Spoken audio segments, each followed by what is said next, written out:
Ooh, it's magical. It's the season of magic coming to you, which is why we picked a magical class to tell you about. For the people who bother to watch the forums, yes, it's a dark elf class. At last they go. It's the sorceress. She's sexy. She's a dark elf. She's got pointy ears. She wears dresses, high cut at the thigh. She's got a big stick.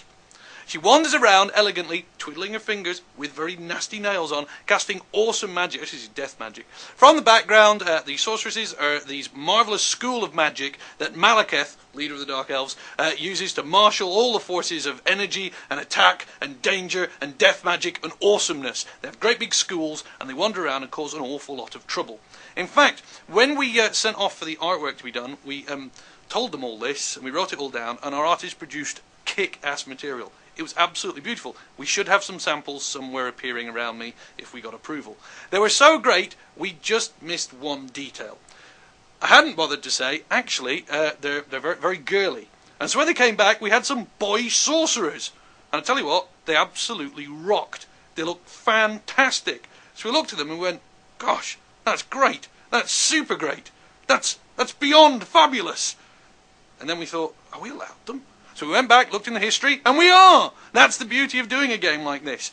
We're able to bring you sorcerer and sorceresses, boy and girl, both cool, both emo, both live forever, both look great in their tight, black, rubbery, spiky uniforms of death, both with their big staffs, both able to throw magic around and be utterly awesome. So you can live in that perpetual idea that you will, in fact, live forever, be handsome, be young, be pretty, never age. You know, emo goths. They're coming, they're great. On to the mechanics. So that's the background, that's the awkward bit for the fans. Let's get to the important bit. What do you actually do? Well, you fire around spells, obviously, with a big stick, obviously, and you're throwing dark magic. That's the magic lore that they use. Now, what is it about dark magic that makes things absolutely super cool? Well, dark magic is sort of like playing Russian roulette. You start with one bullet in your gun, firing a dark magic spell, and you go, boom, and kill people. They've all got great names, Chillwind, stuff like that. The more dark magic you use, effectively, the more bullets you're putting in your Russian roulette gun. The more chance you have of blowing yourself to pieces.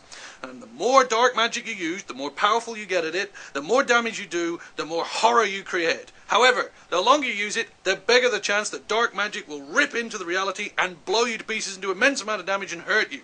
So you're sort of playing a guessing game. Do I keep blowing things up and run the risk of blowing myself up, or do I hold back? Do I wait? Do I allow it to drain away from me and siphon off before I go out for it again? When you're in those twitchy combat moments, you go for it just to kill the big giant, and instead your head explodes. It's chaos, baby. You're going to love it. The Sorcerer.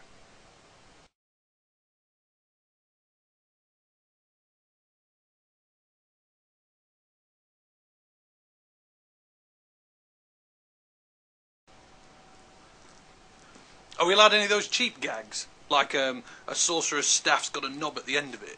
Anything like that? Or, no. Just, so be enthusiastic and sorcery. And somehow mention boys. Yeah. Easy job. Yeah, I can explain this to my children. Fine. What did you do today, Dad?